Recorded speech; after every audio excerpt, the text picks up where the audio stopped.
Welcome, curious minds, to another deep dive. Today, we're setting off on a really fascinating journey, focusing on a week where monumental changes begin, often before many even grasp the full scope of what's unfolding. Imagine, if you will, a tiny seed blossoming into something extraordinary almost imperceptibly, yet with profound and life-altering impact. It's a foundational week, truly a cornerstone. It really is. It's nothing short of a biological marvel, really, a testament to the intricate choreography of cellular development. And for many people, this isn't just a week on a calendar. It's the point where the reality of pregnancy truly starts to, well, coalesce. Right. Not just through subtle body changes, but often through that very first glimpse of new life. That's precisely it. So today, our deep dive takes us into 6 weeks pregnant, ultrasound, symptoms, belly, and more. We're going to systematically peel back the layers on this incredibly pivotal early week. Yeah, we'll explore what's happening internally, at a microscopic level, how the body begins to adapt in sometimes surprising ways, and those essential preparations that are recommended for the journey ahead. Exactly. Our insights for this deep dive are meticulously drawn from a comprehensive article published by BabyCenter. They're widely recognized for trusted, medically reviewed information. That's right. This particular piece was authored by Marcella Gates, who is their Director of Content Operations, and, importantly, medically reviewed by Dr. Layan El-Rahmani. She's an OBGYN and a maternal fetal medicine specialist. So the information we're discussing is firmly grounded in real medical expertise. Absolutely. And our mission for you, our listener, is to distill the most critical nuggets of knowledge. What's occurring internally? Yeah. How might your body be adapting? And what are those essential proactive steps and preparations you might need to consider? We aim to provide you with a powerful shortcut to being truly well-informed, maybe sparking some aha moments, and empowering you with clear, actionable insights, all without feeling, overwhelmed by just tons of information. Yeah, let's dive in. So let's begin this fascinating exploration. All right, let's dive right into what I find to be one of the most astonishing aspects of early development. The rapid pace of early development inside the lentil-sized wonder. Right. When you hear the core information here, it truly boggles the mind. Yeah. At just 6 weeks, the developing baby is approximately the size of a lentil, a tiny lentil. Yeah. How is it even possible for so much to happen in something so minuscule? It truly is astonishing, isn't it? To help visualize that, we're talking about something roughly the size of maybe a small pea or a coffee bean, barely discernible. Wow. Yet within that incredibly compact form, an exponential rate of cellular division and differentiation is occurring. It's not just like simply adding more cells. It's a highly sophisticated process where cells are specializing, taking on distinct roles, organizing themselves into complex tissues and organs. Despite its minuscule size, foundational systems, the very blueprints and building blocks are being rapidly established. So it's like organized chaos almost. Organized is the key word. It's a period of explosive but highly organized growth. Every division, every cell migration, every signal is precisely orchestrated to sculpt the future individual. It really highlights the incredible density of genetic information and just the sheer speed of its execution. It's hard to even wrap your head around, which is why that lentil analogy from our source is so powerful. It immediately makes this abstract concept tangible, gives us a mental image. Definitely. When you think about the wonder that so much is happening in such a compact form, all the genetic instructions, all the developmental blueprints unfolding within something that barely registers. What's the most profound insight you draw from that? Is it the density of info or the speed? That's a great question, and I think it's both, really, working hand in hand. The profound insight lies in the economy of nature. It's not just efficient, it's almost unbelievably parsimonious. Okay. The genetic code packed into that initial zygote is so dense and robust, it contains all the instructions needed, and those instructions start executing at an astonishing rate. The speed is mind-boggling because there's no wasted motion. Right. Every cellular division, every protein synthesis, it all serves a precise purpose, driving the rapid setup of critical structures. It's like a symphony of microscopic events, all perfectly timed. It allows life to literally build itself from a single cell into something resembling a human form in just a few short weeks. It's a masterclass in biological engineering, really. A masterclass indeed. And that rapid, incredibly efficient growth brings us to perhaps the most significant and often really emotionally charged early milestone at this stage. Yeah. The phenomenon of the fetal heartbeat. Our source explains that while the heart isn't fully formed yet, in its mature 4-chambered structure, the specialized cells within what's called the heart tube have already begun to beat rapidly. That's right. We're talking approximately 160 times a minute. And what's truly remarkable is that this cardiac activity might actually be audible, or at least visible as a distinct flicker on an early ultrasound during this specific week. That flicker is indeed one of the most profound sights. It's not the robust, rhythmic thump-thump you'd hear later. Right. Instead, it's this rapid, almost shimmering movement of cells. And often, it is the very first visible sign of life on a transvaginal ultrasound, which gives a closer view than an abdominal one this early. Okay, so the heart tube, what exactly is that, and why is this early beat so crucial? Okay, so the heart tube is basically the rudimentary tubular structure that will undergo this complex series of folding, looping, and dividing over the coming weeks to eventually form the fully functional four-chambered heart. This early beating is absolutely fundamental because it marks the beginning of a functioning circulatory system. This nascent system, even in its most basic form, is immediately crucial for starting to deliver essential nutrients and oxygen to all those rapidly developing cells throughout the embryo. Got it. Without this early active circulation, the immense growth and intricate differentiation we just discussed simply couldn't happen. So it's not just a cute little flutter, it's the engine starting up for the embryo's entire support system. Yeah. But why so fast? 160 beats per minute sounds incredibly high. What does that rate signify? You're right to ask about the rate.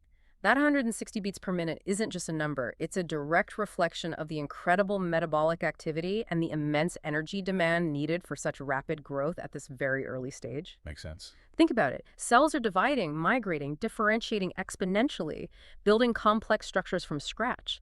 This takes an enormous amount of energy, and energy production needs constant delivery of oxygen and nutrients. Right. So a faster heart rate means a higher volume of blood is circulating, making sure those vital supplies reach every developing cell and waste products get removed efficiently.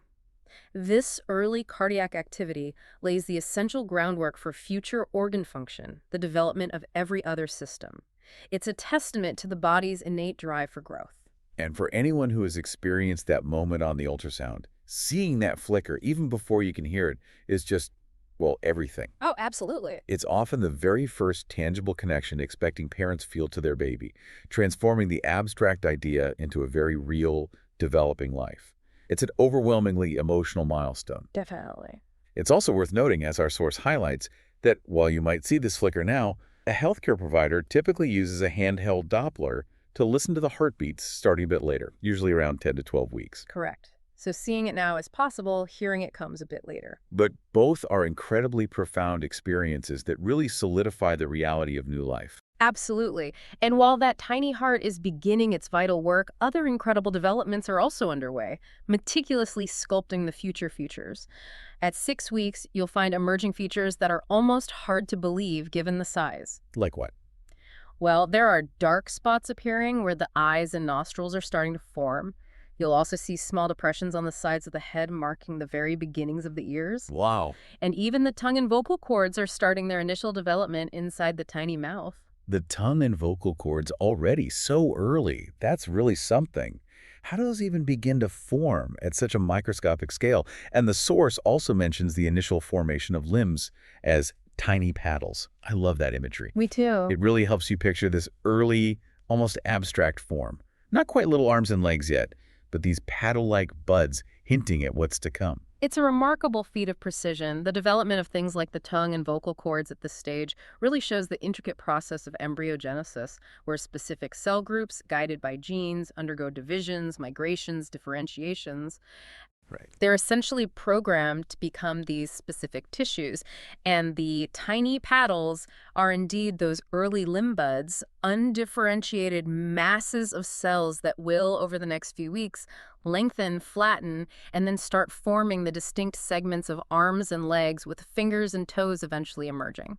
It's a highly coordinated dance. Amazing. What's perhaps even more surprising to many, and a fascinating detail from our source, is that at this very early stage, the baby's backbone actually extends into a small tail. Small tail. Now that's a truly surprising fact. You wouldn't expect to hear that. Right. What exactly is the deal with this transient structure? What does it tell us? It certainly is unexpected for many. This small tail is a completely normal and temporary part of human embryonic development. Medically, it's called the vestigial tail or coccygeal process. Yeah. Its presence reflects our deep evolutionary history, a brief sort of echo of ancestral forms. The truly fascinating part is that it's ephemeral. It will typically disappear within just a few short weeks. So the body just gets rid of it. Well, it actively reabsorbs it. The cells that made up the tail are essentially repurposed or integrated into the developing structures of the lower spine, specifically the coccycondyx, the tailbone, and surrounding tissues. As more developed structures take precedence, the tail fades away. Wow. This dynamic process highlights the incredible economy of nature. Again, nothing is truly wasted. Even temporary structures serve a precise, albeit short-lived, purpose in the grand blueprint. It's a profound reminder of the fluidity of development. That's truly amazing, like a little biological placeholder that gets neatly put away. Oh, Highlights nature's incredible efficiency. And for parents wanting to keep tabs on all these intricate developments, tools like the BabyCenter app, mentioned in our source, can be incredibly helpful. yeah, they offer a great week-by-week guide. It's like having a little window into this secret, rapid, and often surprising world unfolding within. Okay, so we've explored the incredible internal development. Now let's shift our focus to the inner landscape, the complex symphony of early pregnancy symptoms. Right, this is where it gets very real for many people. For many, this is where the pregnancy truly announces itself, often quite loudly. Yeah. And at the top of the list for physical challenges, usually, is morning sickness. Yes. Our source clearly explains that morning sickness is nausea that can strike at any time of day, not just the mornings, typically starting around 5 or 6 weeks, and often easing by the end of the first trimester. That's a crucial clarification because the term morning sickness is, as you said, incredibly misleading. As the source points out, nausea and vomiting can indeed occur around the clock. It's an all-day uninvited guest for many. Right.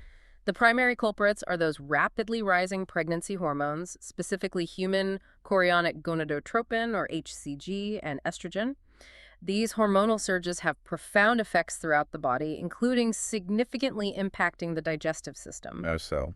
While HCG is thought to directly stimulate a part of the brain that triggers nausea, while estrogen can slow down gastric emptying, meaning food hangs around longer in the stomach, which can definitely make you feel queasy. It sounds like a full-body hormonal assault. But it's interesting. Some people feel it intensely, others barely at all. Is it just luck of the draw, or are there physiological differences? That's an excellent observation. While the exact reasons for the varying intensity are still being researched, it's likely a mix of things. Genetic predisposition, individual sensitivity to hormonal changes, even psychological factors like stress can play a role. So while hormones are the main driver, individual responses can differ greatly. And what are some of the practical solutions the source suggests for finding relief from this constant queasiness? Okay, so the article offers several actionable strategies. Eating small meals frequently throughout the day is highly recommended because it prevents an empty stomach, which can actually worsen nausea. Right. Keep something in there. Exactly. Bland foods like crackers, toast, dry cereal are often easier to tolerate. Many find relief drinking ginger tea. As ginger has well-established anti-nausea properties, it's thought to act on serotonin receptors in the gut. Even sniffing a lemon or peppermint oil can sometimes help. And of course, for more severe cases, considering certain medications like vitamin B6 or specific antiemetics under a doctor's guidance is always an option. These remedies work by either stabilizing blood sugar, soothing the digestive tract, or directly counteracting the nausea signals. That's excellent practical advice for managing what can be a truly debilitating symptom.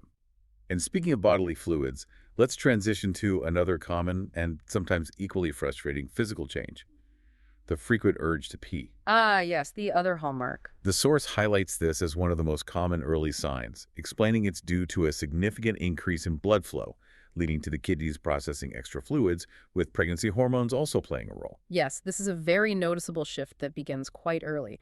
During pregnancy, your body's blood volume increases dramatically by about 50% by the end, and this process starts in the first trimester. Wow, 50%. Yeah. As a result, your kidneys have to work significantly harder to filter this increased volume. They're processing much more fluid. Plus, hormones, particularly progesterone, relax the smooth muscles of the bladder, which can reduce its capacity and lead to that more frequent urge. So it's a double effect. More fluid in smaller tank capacity, basically. Pretty much, yeah. So it's not just the pregnancy glow, it's the constant bathroom trips, too. Hmm. I imagine many listeners are nodding vigorously right now. Yeah, shackles. Probably. And crucially, the source reiterates the important advice to keep drinking enough water, even if it feels completely counterintuitive. The indicator they give is that your urine should be pale yellow or colorless. Right, that's key. Dehydration can lead to headaches, fatigue, even worsen nausea, so staying hydrated is non-negotiable despite the inconvenience. You're supporting both yourself and the baby. Reminder, moving from the physical to the often complex emotional landscape, we come to the emotional roller coaster. Mood swings and unpacking strange dreams. Our source notes that moodiness often flares up around 6 to 10 weeks, likely caused by a mix of stress, fatigue, and those fluctuating hormones. But importantly, it also stems from the wide range of feelings about becoming a parent. That last part is absolutely key. While hormones are certainly a major factor, the vibrations in estrogen and progesterone can mimic PMS mood. The profound life change itself triggers a whole spectrum of emotions. Yeah. You can swing from pure excitement to significant anxiety, fear about the unknown, feelings of overwhelm. It's a colossal shift in identity, responsibility, your whole future outlook, and your brain is working overtime to process it all. It really is an immense psychological shift. And the actionable advice here is crucial. The source emphasizes self-awareness, maybe using a prenatal depression quiz, and definitely talking to a healthcare provider if you're feeling particularly bad or overwhelmed. Precisely. Distinguishing between normal hormonal moodiness and something more concerning like depression or anxiety is vital. Early intervention can make a huge difference. Definitely. And then quite uniquely, there are the strange dreams. The source explains these are common as the subconscious tries to process the rapidly changing life. First trimester dreams often work through anxiety about the changing body, birth, future motherhood. It's a truly fascinating psychological phenomenon. Dreams are an important outlet for processing deep-seated emotions, anxieties, hopes that might not fully surface when you're awake. Right. These dreams can manifest in various ways, maybe vivid dreams about water, or being lost, or caring for an unknown baby. They can be symbolic, abstract, or surprisingly literal. Your subconscious is grappling with the enormity of the changes, the hopes, the fears. So your brain is trying to keep up while you sleep. Exactly. It's your brain's unique way of rehearsing scenarios, making sense of this unprecedented life event, integrating this new identity. It's like an internal hard drive defragging and creating new files for this whole new life chapter, often in very creative ways. It's incredible how the mind works. Yeah. So from the psychological, let's quickly touch on some other common, maybe less discussed, physical sensations our source highlights. First up, tender, swollen breasts. Oh, yes. Often one of the very earliest signs for many. Those increased hormone levels, especially estrogen and progesterone, cause a big boost in blood flow to the breasts. Okay. This makes them feel swollen, sore, tingly, unusually sensitive, sometimes even painful. This is the body literally beginning preparations for lactation, even now, laying the groundwork for feeding the baby later. Milk ducts start proliferating, glandular tissue expands. And then there's the fatigue. This isn't just, oh, I'm a bit tired fatigue, is it? The source says for many, exhaustion is among the very first and most profound signs. No, it's far beyond typical tiredness. It's often described as profound, overwhelming, even debilitating exhaustion. Think about it. Your body is embarking on the monumental task of creating a new life from scratch. This demands an immense, continuous energy investment. Every cell division, every new tissue formation requires massive energy. Progesterone, known for its sedative effects, also contributes significantly, signaling the body to slow down, conserve energy, prioritize the work happening inside. Your metabolic rate increases. It's like your body's running a marathon just by existing. What a compelling way to put it. And then a really unique one. The metallic taste, or dysgeusia. A metallic, often copper-like taste in the mouth, common in the first trimester, thanks to a surge in estrogen. That sounds quite unpleasant. What are some coping strategies? It can indeed be quite unpleasant and persistent. The source offers several practical strategies. Brushing and flossing frequently can help clear the mouth. Gargling with a solution of salt or baking soda in water is also recommended, helps neutralize odors and tastes. Okay. Many people find relief eating tart or acidic foods, citrus, pickles, lemon, and water. The strong flavors can help override or mask the metallic sensation. Chewing mint gum or hard candies can also provide a temporary distraction. Simple things to cleanse the palate or provide more pleasant tastes. That's a great array of tips for such a specific and frankly weird symptom. And finally, headaches. Common in the first trimester, often diminishing by the second. What's the advice on prevention and management? Headaches in early pregnancy are often due to hormones, increased blood volume, sometimes blood sugar drops, or dehydration. The source advises a multi-pronged approach. First, identify and avoid known triggers. Like what? Could be dietary things like nitrates in processed meats, MSG, artificial sweeteners, or environmental triggers like strong perfumes, tobacco smoke. Beyond that, the advice is foundational. Get enough sleep, eat regularly, stay hydrated, get some light exercise. Mhm. Using relaxation techniques like gentle massage, mindfulness, meditation can also help manage stress, a common trigger. It's all about maintaining a stable internal environment and reducing external stressors. And a crucial point on medication, which our source stresses, acetaminophen is generally considered okay, but aspirin, ibuprofen, some migraine drugs are not recommended unless your provider approves. Absolutely critical. It really reinforces consulting a healthcare professional before taking any medication during pregnancy. Yeah. You truly can't be too careful. Absolutely.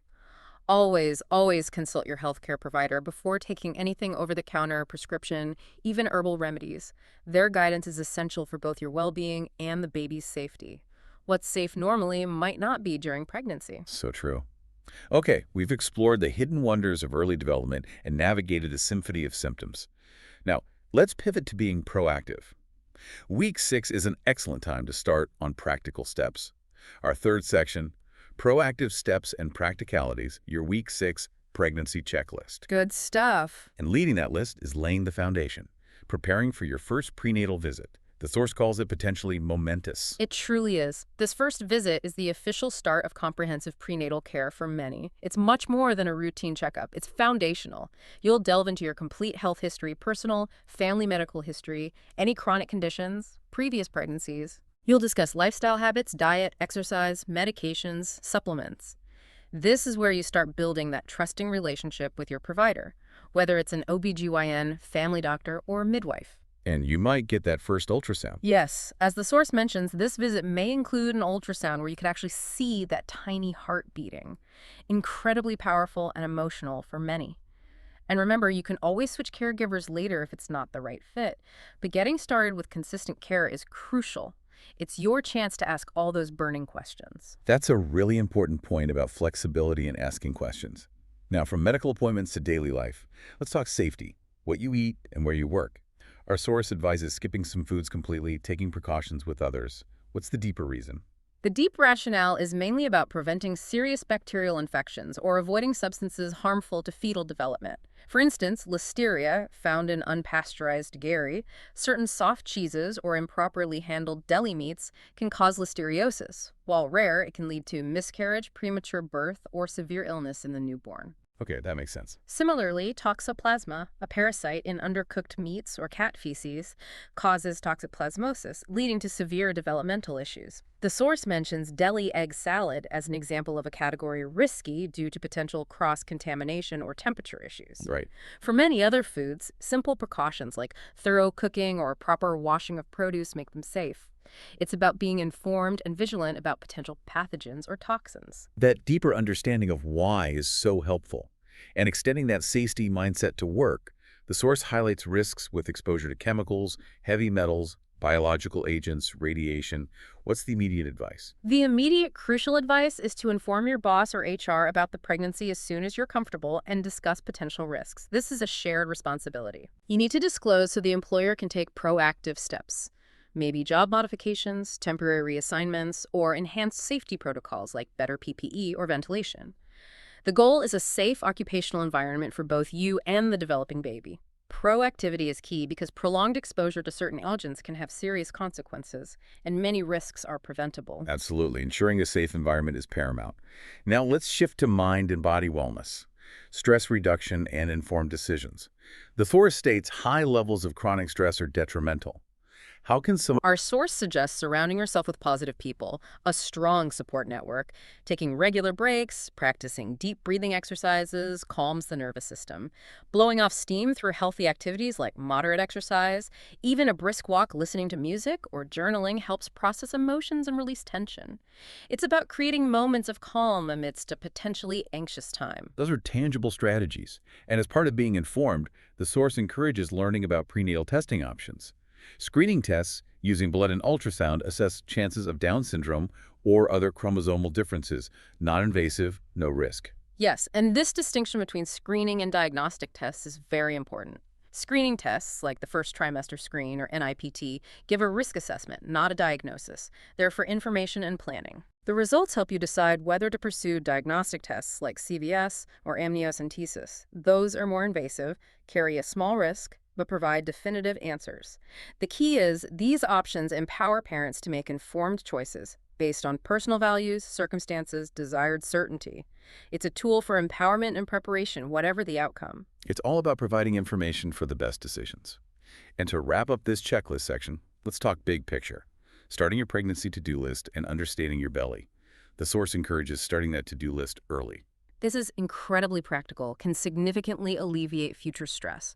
Pregnancy involves so many decisions beyond physical changes. Starting a comprehensive list, early health insurance, maternity leave, budgeting, baby names. Pediatrician ensures that decisions are made thoughtfully, not rushed later when energy might be lower. It sets you up for success. Good point. And finally, that universal curiosity. Understanding 6 weeks pregnant bellies. When do you start showing? The source explains it depends on factors like baby's position, mother's height, multiples in previous pregnancies. This is a very common point of anxiety or curiosity, especially with social media. It's really important to normalize the wide variation.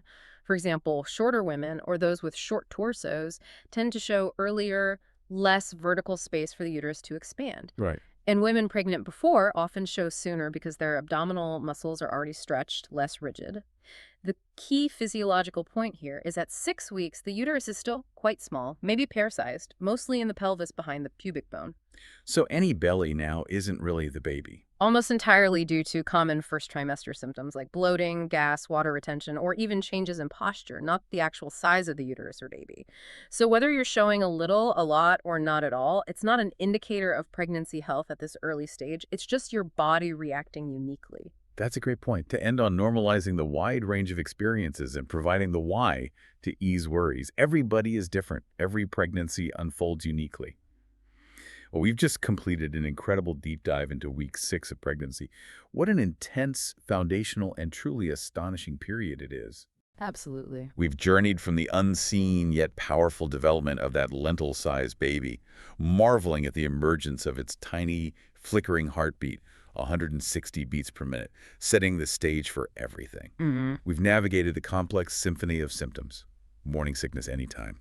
The constant peeing, the emotional roller coaster, strange dreams, tender breasts, that profound fatigue, metallic taste, headaches. Quite the list. And finally, we walk through the crucial checklist, preparing for the first prenatal visit, navigating food and workplace safety, managing stress, understanding testing options. It really underscores just how much transformation is packed into this single week, physically and emotionally. A new life rapidly taking shape, and in parallel, a whole world of new experiences and preparations unfolding for the parent. It's a period of quiet, internal revolution. And to leave you with a final, provocative thought, building on what we discussed about dreams, the subconscious processing, the feelings about becoming a parent.